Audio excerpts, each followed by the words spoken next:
Kamata huyu kabla hajaondoka. Huyu ndo ataenda kunilipa gharama zangu zote. Wewe leo ndo utaenda kunilipa gharama zangu za usafi, tuondoke. Twende huku, macho kwa ndula. Sasa mama, nyumba umeangalia? Nimeona kote nzuri. Basi sasa hapa mimi nataka unipe miezi hiyo miwili tu. Yaani hapa miezi miwili mimi namaliza kila kitu kilichobakia. Mambo sijui ya rangi, mambo ya milango, kila kitu naweka. Au baada ya hapo tena ndo nakuja masuala ya ndoa. Yaani wala usio na wasi. Miezi miwili. Nyie mnafanya nini kwa nyumba yangu? Wewe anti Samani, nyumba ya mume wangu. Unaona haza kumiliki nyumba kama hii wewe? Mama wewe. Umeona sasa nina umri sawa na anti yako, si ndio? Koma wewe binti. Hivi bwana wako anaweza kumiliki nyumba kama hii?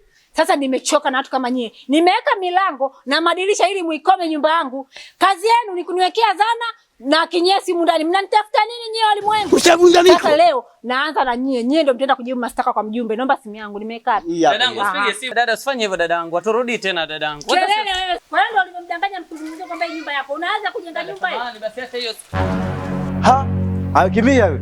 Kamata huyu kabla hajaondoka. Huyu ndo ataenda kunilipa gharama zangu zote. Wewe leo ndo utaenda kunilipa gharama zangu za usafi, tuondoke.